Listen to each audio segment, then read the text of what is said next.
एक गांव में दो बहनें सारा और शबाना अपनी माँ के साथ रहा करती थी। उनकी माँ गांव की औरतों के कपड़े सिलाई किया करती थी।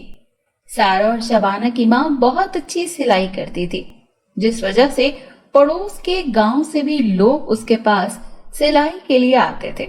माँ, सारा, क्या सारा दिन खेलती रहती हो? सिलाई में मेरा हाथ बटाया करो, सीख लो, कभी काम आ जाएगा। तुम बड़ी हो, शबाना तुमसे छोटी है, ना समझ है। सारा, माँ सीख लूंगी, अभी तो खेलने के दिन है ना।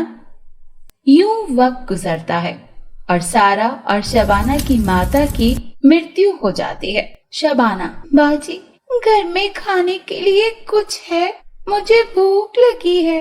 सारा, मुझे तो सिलाई भी नहीं आती, वरना कुछ गुजारा हो जाता। वो दोनों गांव के बाजार में काम के लिए निकल पड़ती हैं। उनको कोई काम पर नहीं रखता। सारा और शबाना अपने मामू के घर चली जाती हैं। मोमानी उनको देखकर बहुत गुस्सा हो जाती हैं। मोमानी मामू से कहती हैं, अरे सुनो जी, हमारा गुजारा तो पहले ही बहुत मुश्किल से होता है, अब तुम्हारी बहन की दोनों बेटियों को कहाँ से पूरा करूं? मैं इन लोगों को घर में बर्दाश्त नहीं करूंगी। ये बातें सारा और शबाना सुन रही होती हैं, इसलिए वो वहां से रोते हुए अपने घर आ जाती हैं और रोने लगती हैं। इतने में वहां घर की मालिकन आ जाती है। मालिकन, तुम्हारी माँ ने 3 महीने का किराया नहीं दिया, किराया दो वरना घर खाली करो। सारा, हम दे देंगे, हमें थोड़ा वक्त दे दे। मालिकन, अभी किराया दो वरना मेरा घर खाली करो। मालिकन दोनों को अपने घर से निकाल देती है। सारा और शबाना अपने घर से निकल जाती हैं और जंगल की तरफ निकल पड़ती हैं। चलते चलते शबाना थक कर बैठ जाती है। शबाना, दीदी, मुझसे और चला नहीं जा रहा, मुझे भूख लगी है, कहीं से कुछ खाने को ला दो। सारा, तुम यहाँ बैठो, मैं कुछ लेकर आती हूँ। सारा वहां से खाने की तलाश में निकल जाती है। सारा के जाते ही वहां चुड़ैल आ जाती है। चुड़ैल शबाना को वहां से लेकर गायब हो जाती है। सारा जब कुछ देर बाद आती है तो शबाना को वहां ना पाकर परेशान हो जाती है और उसे जंगल में तलाश करती है। शबाना कहीं नहीं मिलती। सारा परेशान होकर एक दरख्त के नीचे बैठकर रोने लगती है। सारा बैठी रो रही होती है। उसे किसी की आवाज आती है, परी, मुझे छोड़ दो, जाने दो मुझे। जादूगरनी, तुम्हें हम अपने साथ लेकर जाएंगे। सारा आवाज की तरफ जाती है और एक तरफ दरख्त के पीछे छुप कर देखती है। एक परी को 2 जादूगरनियों ने जाल में पकड़ रखा होता है। परी, मुझे छोड़ दो, जाने दो। जादूगरनी हंसते हुए, तुम्हें तो हम अपने साथ लेकर जाएंगे, अपना गुलाम बनाकर रखेंगे। इतने में सारा हाथ में डंडा लेकर जादूगरनी से कहती है, छोड़ दो इसे, वरना मैं तुम्हें नहीं छोड़ूंगी। अच्छा हुआ तू भी आ गई, हम तुम्हें भी ले जाएंगे। सारा जादूगरनियों पर हमला कर देती है और दोनों जादूगरनियां वहां से गायब हो जाती हैं। परी कहती है, तुम्हारा बहुत शुक्रिया, तुमने मुझे उनसे बचाया। मेरा नाम नीलम परी है। सारा, आप यहाँ कैसे? परी, हम परियां जंगल में सैर के लिए आई थी, मुझे इन जादूगरनियों ने धोखे से अपने जाल में फंसा लिया। परी, तुम यहाँ क्या कर रही हो? फिर सारा अपनी सारी कहानी परी को सुनाती है। परी, तुम्हारी बहन को चुड़ैल पकड़ कर ले गई है, मैं तुम्हारे साथ नहीं चल सकती क्योंकि चुड़ैल ने तिलिस्मी हिसार किया हुआ होगा। हम वहां गई तो जल जाएंगी, पर हाँ, मैं तुम्हारी बहन को लाने में और चुड़ैल से मुकाबला करने में तुम्हारी मदद जरूर कर सकती हूँ। फिर परी सारा को जादुई अंगूठी और डंडा देती है और कहती है, ये तिलिस्मी अंगूठी है, इससे तुमको वो देख नहीं सकती, और ये डंडा तुम उसको जो हुक्म दोगी वो करेगा और तुम्हारी हिफाजत भी करेगा। और हाँ, तुम इस अंगूठी से जो मांगो वो सब कुछ मिलेगा। तुम्हें जिंदगी में किसी किस्म की परेशानी नहीं होगी। आप सच कह रही हैं। आपका बहुत बहुत शुक्रिया। मुझे चुड़ैल के गार का रास्ता बता दें। फिर वो परी सारा को चुड़ैल के गार का रास्ता बताती है और सारा वहाँ से अपनी बहन को चुड़ैल की कैद से छुड़वाने के लिए निकल जाती है। चुड़ैल के गार में सारा जब पहुँचती है तो चुड़ैल सो रही होती है। सारा के गार में दाखिल होते ही चुड़ैल उठ जाती है। चुड़ैल, अच्छा हुआ तुम भी आ गई। मुझे तुम्हारी ही तलाश थी लड़की। सारा जादुई डंडे को हुक्म देती है और डंडे से चुड़ैल की पिटाई लगना शुरू हो जाती है। चुड़ैल चिल्लाते हुए कहती है, मुझे माफ कर दो, मुझे माफ कर दो। और साथ ही जलकर राख हो जाती है। सारा शबाना को वहां से लेकर गांव वापस आ जाती है और जादुई अंगूठी को हुक्म देती है, ए जादुई अंगूठी, हमें अच्छा सा घर बना दो। फिर जादू से वहां बड़ा सा घर बन जाता है। शबाना ये देखकर हैरान हो जाती है। दीदी, ये कैसे? क्या आपने ये जादुई अंगूठी कहाँ से ली है? सारा शबाना को सारी बात बताती है। शबाना, क्या अब हम भी अमीर हो जाएंगे? हाँ, अब कोई मसला नहीं होगा। सारा और शबाना गांव के लोगों की मदद करती हैं। गांव वाले उनसे बहुत खुश होते हैं। सारा और शबाना एक बड़ी सी कपड़ों की दुकान खोलती हैं और गांव के लोगों को सस्ते कपड़े देती हैं। गांव के सब लोग उनसे कपड़े खरीदते हैं। सारा एक दिन दुकान में बैठी होती है कि वहां उसके घर की मालिकन आती है। मुझे माफ कर दो बेटा, मैंने तुम्हारे साथ गलत किया। असल में मेरे बेटे की बीमारी में मेरा सब कुछ खत्म हो गया। सारा कहती है कि मैंने आपको माफ किया और साथ में उसे बहुत सारे पैसे भी देती है।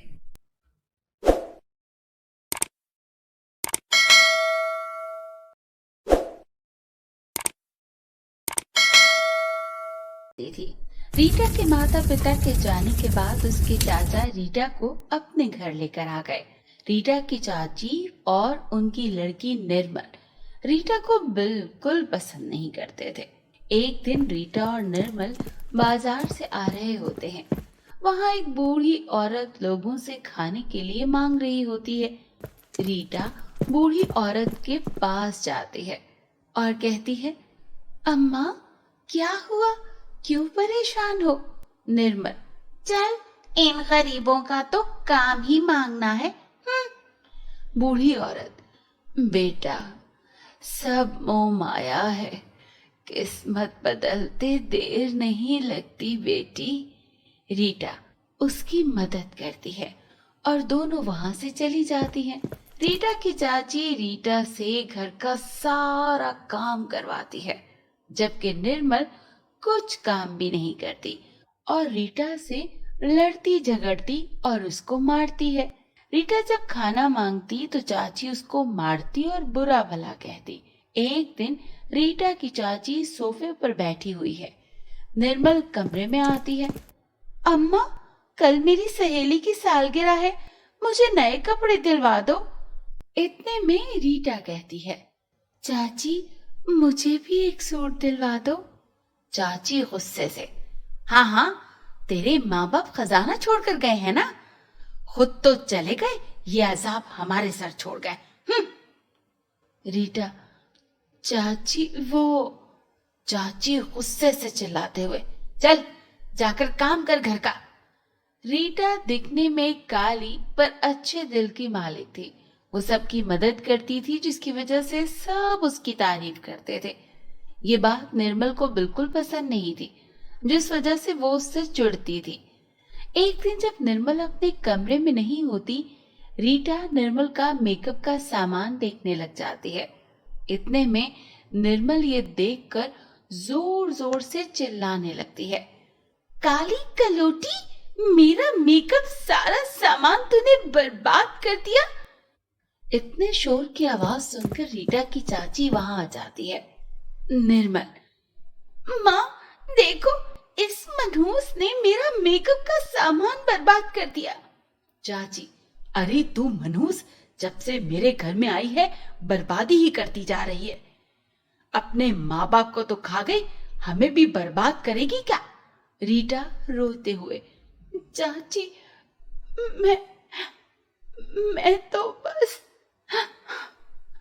चाची रीटा को मारते हुए जबान लड़ाती है, मनहूस दफा हो जा मेरे घर से, और रीटा को अपने घर से निकाल देती है।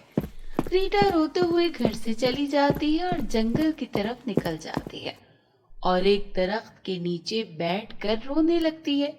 वहां एक बूढ़ी औरत आती है।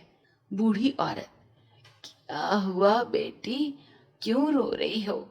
रीटा रोते हुए, आप जो भी हो चली जाओ यहाँ से, मुझे अकेला छोड़ दो, मुझे मेरे माता पिता और भगवान ने भी अकेला छोड़ दिया है। इतने में बूढ़ी औरत परी का रूप धार लेती है। ये देखकर रीटा हैरान रह जाती है। आप कौन? मेरा नाम नरगिस परी है, मैं परेशान लोगों की मदद करती हूँ। फिर रीटा परी को अपनी सारी कहानी सुनाती है। परी कहती है, ओहो, तुम्हारे साथ बहुत गलत हुआ, मैं तुम्हारी मदद जरूर करूंगी। फिर परी जादू से एक जादुई घर प्रकट करती है। परी, ये आज से तुम्हारा घर है, तुम्हें अब कोई परेशानी नहीं होगी। रीटा जैसे ही घर में जाती है तो घर में खजाना देखकर चौंक जाती है। रीटा गांव के लोगों की मदद करती है और सब लोग उससे बहुत खुश होते हैं। ये बात निर्मल को मालूम हो जाती है। वो घर जाकर अपनी माँ को सारी बात बताती है। निर्मल, माँ चलकर देखी उसके पास इतना खजाना कहाँ से आया? फिर चाची और निर्मल वहां से रीटा का पीछा करने निकल पड़ती हैं। निर्मल और चाची रीटा के पीछे जंगल में जादुई घर के पास पहुंच जाती हैं। निर्मल, माँ देखो कितना सुंदर घर है। चाची, हाँ, मैंने भी आज तक ऐसा नजारा नहीं देखा। निर्मल, माँ खजाना भी इसी घर में होगा, क्यों ना हम सारा खजाना चुरा लें? फिर चाची और निर्मल दरख्त के पीछे छुपकर रीटा के वहां से जाने का इंतजार करते हैं। जब रीटा वहां से चली जाती है तो चाची और निर्मल जादुई घर में दाखिल हो जाते हैं और वहां बहुत सारा खजाना देखकर चौंक जाते हैं। निर्मल और चाची वहां खजाना लेकर अपने घर आ जाते हैं। जैसे ही वो खजाने का बॉक्स अपने घर में रखते हैं, जादुई बॉक्स में से तेज रोशनी निकलती है और चाची और निर्मल बदसूरत बन जाती हैं। निर्मल, माँ देखो हमारी क्या हालत हो गई। इतने में खजाने के बॉक्स से आवाज आती है, ये तुम्हारी लालच का अंजाम है, अब तुम ऐसे ही रहोगी, हा हा हा हा हा। चाची और निर्मल रोने लगती हैं। चाची, चलो रीटा को ये जादुई बॉक्स वापस कर आते हैं। निर्मल और चाची जादुई बॉक्स को लेकर रीटा के घर जाते हैं। चाची, बेटा हमने तुम्हारे साथ बहुत जुल्म किया, हमें माफ कर दो। निर्मल, हाँ मैं आपको माफ करती हूँ। रीटा, जादुई बॉक्स मेरी चाची और निर्मल को पहले जैसा कर दो और इनको माफ कर दो। जादुई बॉक्स में से रोशनी निकलती है और चाची और निर्मल अपनी असली हालत में आ जाती है। चाची रीटा को प्यार करती है। रीटा गांव के बच्चों के लिए एक बड़ा सा स्कूल और अस्पताल बनवाती है और सबकी मदद करती है। गांव के लोग रीटा से बहुत खुश होते हैं और सभी हंसी खुशी रहते हैं। मौसी, आज फिर पैसे कम क्यों हैं? शीतल उसको बूढ़ी औरत वाली बात बताती है। मौसी गुस्से से, मैंने यतीम खाना खोल रखा है, चल जा, दफा हो जा यहाँ से, और आज के बाद तुझे खाना भी नहीं मिलेगा अगर ऐसी हरकतें की तो। शीतल अपने कमरे में भूखी रोते हुए सो जाती है। यूं ही कुछ दिन गुजरते हैं। शीतल रोज सुबह घर का काम करके चूड़ियां बेचने जाती है और एक दिन शाम को जब शीतल अपने घर जा रही होती है तो रास्ते में उसे वही बूढ़ी औरत मिलती है। बूढ़ी औरत, बेटा मेरी मदद करो, खुदा तुम्हारा भला करेगा। शीतल, मैं आपकी आज मदद नहीं कर सकती क्योंकि पैसे कम देने पर मौसी मुझे मारती है और खाना भी नहीं देती। ये कहकर शीतल रोने लगती है। ये औरत परी का रूप धार लेती है। शीतल घबराते हुए, आप कौन है? मुझे जाने दो प्लीज। परी शीतल से कहती है, घबराओ नहीं शीतल, मैं शबाना परी हूँ। शीतल डरते हुए, पर आप तो। परी, मैं लोगों को आजमाती हूँ। जो लोगों की मदद करते हैं, अच्छे दिल वाले होते हैं, मैं उनकी मदद करती हूँ और इनाम देती हूँ। शीतल रोते हुए, मैं आपकी मदद नहीं कर सकती, मेरी मौसी बहुत जालिम है, वो मुझे खाना को नहीं देगी और मारेगी भी। परी कहती है, आप डरो नहीं, कोई तुम्हें कुछ नहीं कहेगा, अब से तुम्हें कोई परेशानी नहीं होगी। फिर परी जादुई आईना शीतल को देती है। परी, शीतल, ये जादुई आईना है, तुम इससे जो भी फरमाइश करोगी वो इसको तुम्हें ला कर देगा, पर याद रखना अगर किसी ने इसको तुमसे चुराने की कोशिश की तो ये आईना उसके साथ बहुत बुरा करेगा। शीतल, क्या ये आईना घर और पैसे भी देगा? परी, हाँ, सब कुछ। फिर शीतल परी का शुक्रिया अदा करती है। शीतल, अच्छा शबाना परी, आपका बहुत बहुत शुक्रिया। और शीतल वहां से चली जाती है। दूसरी तरफ शीतल की मौसी शीतल के देर से आने पर गुस्से में होती है और कहती है, आ जाने दो इस मनहूस को, रोज देर से आती है, काम के बहाने बाहर जाकर बैठ जाती है। फिर शीतल जैसे ही घर में दाखिल होती है, मौसी गुस्से से चिल्लाते हुए, अरे कहाँ रह गई थी मनहूस, क्यों इतनी देर लगाती, घर का काम क्या तेरी माँ करेगी? शीतल, मौसी, मैं। मौसी शीतल को थप्पड़ मारती है और कहती है, दफा हो जा मनहूस, मेरे घर से निकल और कभी मुझे अपनी शक्ल मत दिखाना। और शीतल को अपने घर से निकाल देती है। शीतल रोते हुए मौसी के घर से चली जाती है और एक दरख्त के नीचे बैठकर रोने लगती है। रोते रोते शीतल को ख्याल आता है कि शबाना परी ने उसे एक जादुई आईना दिया था। उस आईने को निकाल कर कहती है, ए जादुई आईने, मुझे एक बड़ा घर, बहुत सारे पैसे दे दो। देखते ही देखते आईने से तेज रोशनी निकलती है और वहां एक आलीशान घर बन जाता है। शीतल आईने का शुक्रिया अदा करती है। ए जादुई आईने, बहुत बहुत शुक्रिया, और खुश खुश उस घर में चली जाती है। घर में दाखिल होती है तो सोने से भरा हुआ बॉक्स मिलता है। शीतल बहुत खुश हो जाती है। शीतल उन पैसों से लोगों की मदद करती है। गांव के सब लोग शीतल से बहुत खुश होते हैं। उधर एक दिन शीतल की मौसी के घर में अचानक आग लग जाती है और सारा घर तबाह हो जाता है। शीतल की मौसी बेयारो मददगार रोड पर भीख मांगने पर मजबूर हो जाती है। बाजार में लोग आ जा रहे होते हैं और शीतल की मौसी, मेरी मदद करो, खुदा के लिए मेरी मदद करो। एक दिन शीतल वहां से गुजर रही होती है तो मौसी को देखकर रुक जाती है। शीतल, मौसी, आप क्या हाल बना लिया है आपने अपना? मौसी रोते हुए सारी बात बताती है। मौसी, मुझे माफ कर दो बेटा, मैंने तुम्हारे साथ बहुत जुल्म किया। शीतल, नहीं नहीं मौसी, ऐसी कोई बात नहीं। आपने मुझे अपने घर में रखा, जिस पर मैं आपकी शुक्रगुजार हूँ। नहीं नहीं, मुझे माफ कर दो, मैंने तुम्हारे साथ गलत किया, जिसकी वजह से मेरी ये हालत हो गई है।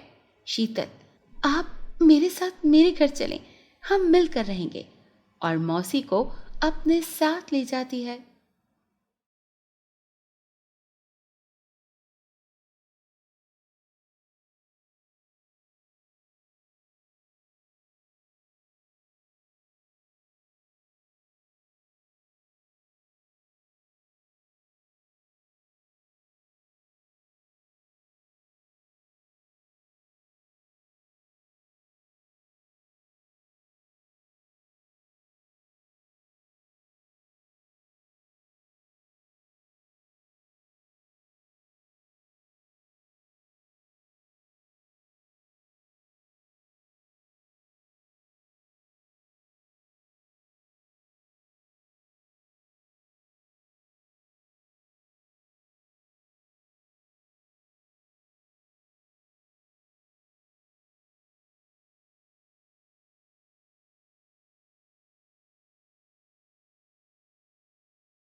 पहुंची, दोनों एक दूसरे को देखकर रोने लगी। नटखट परी के पैर मानो जमीन पर नहीं पड़ रहे थे। उसे तो विश्वास ही नहीं हो रहा था कि उसकी माँ उसके सामने खड़ी है। वो मैं बहुत याद कर रही थी आपको माँ, नटखट परी रोते हुए बोली। मुझे भी तुम्हारी बहुत याद आ रही थी बेटी, इसीलिए सारे नियम तोड़कर तुम्हें लेने चली आई हूं, बहादुर परी ने कहा और दोनों रोते हुए एक दूसरे के गले लग गईं। आज नटखट परी को अपनी गलती पर बहुत पछतावा हो रहा था। उसने कहा, मुझे माफ कर दो, अगर मैं आपकी बात मानती तो मुझे ये दिन नहीं देखना पड़ता। ठीक है बेटा, जो हो गया सो हो गया, अब आगे से ख्याल रखना, इस तरह की गलती दोबारा न करना। फिलहाल मैं ये सोच रही हूँ कि मैंने तुम्हें ढूंढ तो लिया है, लेकिन अब मैं क्या करूं, क्योंकि परीलोक में कोई भी तुम्हें आने नहीं देगा और मुझे कुछ भी समझ नहीं आ रही कि हम जाएं तो जाएं कहाँ। तभी अचानक से परीलोक से जादुई यंत्र से सिग्नल बहादुर परी के पास आने लगा। ओह, ये तो परीलोक में किसी खतरे का सिग्नल है, बहादुर परी ने कहा।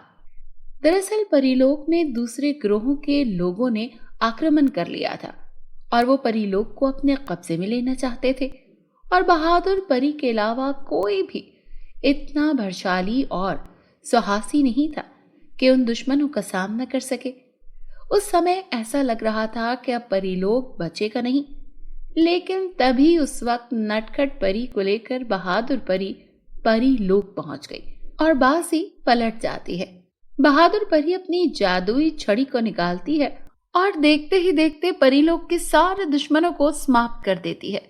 कुछ ही देर के बाद ऐसा लगता है कि मानो परीलोक पर किसी का आक्रमण हुआ ही नहीं, सब कुछ पहले जैसा हो जाता है। अब सब काफी खुश हो जाते हैं, लेकिन परीलोक में कानून के हिसाब से नटखट परी और बहादुर परी ने परीलोक का कानून तोड़ा था। इसीलिए रानी परी की सभा बैठती है और सभा में सभी परियों को बुलाया जाता है। कुछ लोग कहते हैं नटखट परी और बहादुर परी परीलोक के नियम को तोड़कर पृथ्वी गए थे, उन्हें इसकी सजा मिलनी चाहिए। तभी कुछ देर बाद एक बुजुर्ग परी वहां खड़ी होती है और बोलती है, हमें नहीं लगता कि नटखट परी या बहादुर परी को किसी भी तरह की सजा मिलनी चाहिए, बल्कि सजा के बदले इन्हें परीलोक के बहुत सारे इनाम मिलने चाहिए। अगर आज बहादुर परी नहीं होती तो आज ये परीलोक नहीं होता, और जब परीलोक ही नहीं होता तो कोई सजा भी नहीं होती। और फिर वो जोर से चिल्लाती है, क्यों परियों, क्या मैं गलत बोल रही हूँ? और सभी जोर से चिल्लाते हैं, नहीं नहीं, आप एकदम सही बोल रही हैं, आपने एकदम सही कहा, आप बिल्कुल सही कह रही हैं, आपने बिल्कुल सही कहा, नहीं नहीं, आपने एकदम सही कहा, आप बिल्कुल सही बोल रही हैं। मलका पृथ्वी बोलती है, तो इस बात को देखते हुए नटखट परी और बहादुर परी को कोई भी सजा नहीं मिलनी चाहिए, बल्कि बहादुर परी को पृथ्वी लोक की महारानी बना देना चाहिए, क्योंकि रानी परी काफी बूढ़ी हो चुकी है। ये बात सुनते ही सभी परियों ने अपने सर को हाँ में हिलाया और एक साथ बोला, एकदम ठीक बात है, एकदम ठीक बात है, एकदम ठीक बात है। ये कहते हुए वो झट अपने सिंहासन से उतर गई और बहादुर परी के सर पर ताज रखते हुए बोली, आज से तुम इस परीलोक की रानी हो। ये बात सुनकर बहादुर परी और नटखट परी की आंखों में खुशी के आंसू भर आए। उन्होंने सभी को झुककर धन्यवाद दिया। सभी परियां जोर जोर से ताली बजाते हुए अपनी महारानी का स्वागत करने लगी और पूरा आसमान उनकी तालियों की गड़गड़ाहट से गूंज उठा। और नटखट परी सोच रही थी, ये तो जादुई यंत्र और जादुई छड़ी के जादू से भी बड़ा जादू हो गया है, मैं अपनी आंखों के सामने होता देख रही हूँ।